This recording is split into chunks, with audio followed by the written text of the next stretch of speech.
আমি গুৱাহাটী সচলত বৃহৎ গণবিক্ষোভ কাৰ্যসূচী গ্ৰহণ কৰিম 9 এপ্ৰিল এজিপি বা বিজেপি দল কৰে তেওঁলোকৰ মুষ্টিমেয় কেইজন ধনী লাগিলে তেওঁলোকে ধনী হৈ থাকক তেওঁলোকে কৰৰপতি হৈ থাকক হাজাৰ হাজাৰ উদাহৰণ আছে গতিকে এই অৰুণোদয় আঁচনিত আমি দেখিছো যে সংখ্যালঘুসকলক চৰমভাৱে দুখীয়া বিধৱা মানুহখিনিক দুখীয়া দৰিদ্ৰ মানুহখিনিক চৰম অন্যায়ভাৱে কেৱল মুছলমান হোৱাৰ কাৰণে কেৱল বিজেপি আৰু এজিপি নকৰাৰ কাৰণে তেওঁলোকক এই আঁচনিৰ পৰা বঞ্চিত কৰা হৈছে ইয়াৰো আমি তীব্ৰ বিৰোধিতা কৰিছো গতিকে এই আটাইকেইটা কথাৰ ওপৰত যেহেতু আমি এতে জীয়াই থকাৰ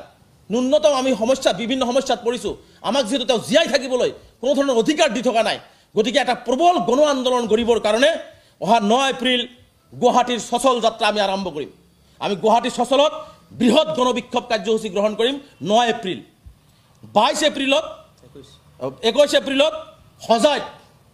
সংখ্যালঘুসকলক কৰা প্ৰতাৰণা আৰু অন্যায়ৰ বিৰুদ্ধে সংখ্যালঘুৰ অধিকাৰ বিচাৰি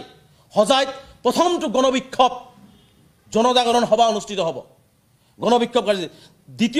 দ্বিতীয়টো গণবিক্ষোভ কাৰ্যসূচী হ'ব 23 এপ্ৰিল বৰপেটাত 24 এপ্ৰিলত ধুবুৰীৰ বিলাসীপাৰাত আৰু 29 এপ্ৰিলত বৰাক উপত্যকাৰ কৰিমগঞ্জত প্ৰথমটো হৈছে 9 এপ্ৰিল আমি গুৱাহাটীত 21 এপ্ৰিলত হজাইত 23 এপ্ৰিল বৰপেটা 24 এপ্ৰিল ধুবুৰী বিলাসীপাৰা 29 এপ্ৰিল বৰাক উপত্যকাৰ কৰিমগঞ্জত আমি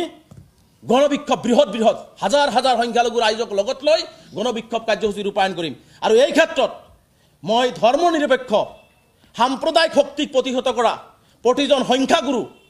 বুদ্ধিজীৱী ৰাইজ সাংবাদিক বন্ধুসকলৰ লগতে সংখ্যালঘুসকলৰ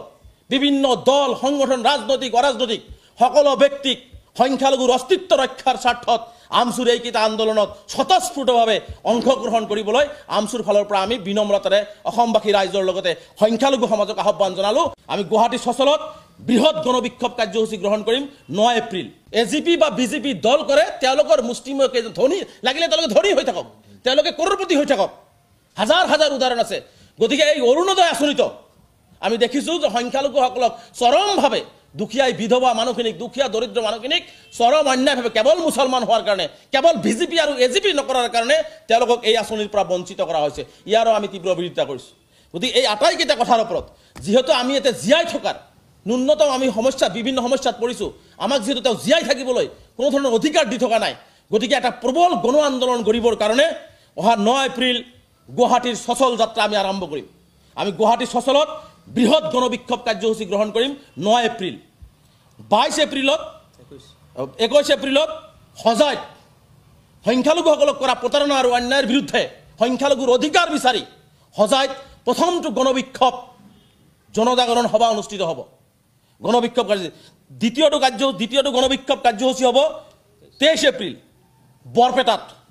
24 এপ্ৰিলত ধুবুৰীৰ বিলাসীপাৰাত আৰু 29 এপ্ৰিলত বৰাক উপত্যকাৰ কৰিমগঞ্জত প্ৰথমটো হৈছে 9 এপ্ৰিল আমি গুৱাহাটীত 21 এপ্ৰিলত হজাইত 23 এপ্ৰিল বৰপেটা 24 এপ্ৰিল ধুবুৰী বিলাসীপাৰা 29 এপ্ৰিল বৰাক উপত্যকাৰ কৰিমগঞ্জত আমি গণবিক্ষোভ বৃহৎ হাজাৰ হাজাৰ সংখ্যালঘু ৰাইজক লগত লৈ গণবিক্ষোভ কাৰ্যসূচী ৰূপায়ণ কৰিম আৰু এই ক্ষেত্ৰত মই ধৰ্ম নিৰপেক্ষ সাম্প্ৰদায়িক শক্তিক প্ৰতিহত কৰা প্ৰতিজন সংখ্যাগুৰু বুদ্ধিজীৱী ৰাইজ সাংবাদিক বন্ধুসকলৰ লগতে সংখ্যালঘুসকলৰ বিভিন্ন দল সংগঠন ৰাজনৈতিক অৰাজনৈতিক সকলো ব্যক্তিক সংখ্যালঘুৰ অস্তিত্ব ৰক্ষাৰ স্বাৰ্থত আমচুৰ এইকেইটা আন্দোলনত স্বতঃস্ফূৰ্তভাৱে অংশগ্ৰহণ কৰিবলৈ আমচুৰ ফালৰ পৰা আমি বিনম্ৰতাৰে অসমবাসী ৰাইজৰ লগতে সংখ্যালঘু সমাজ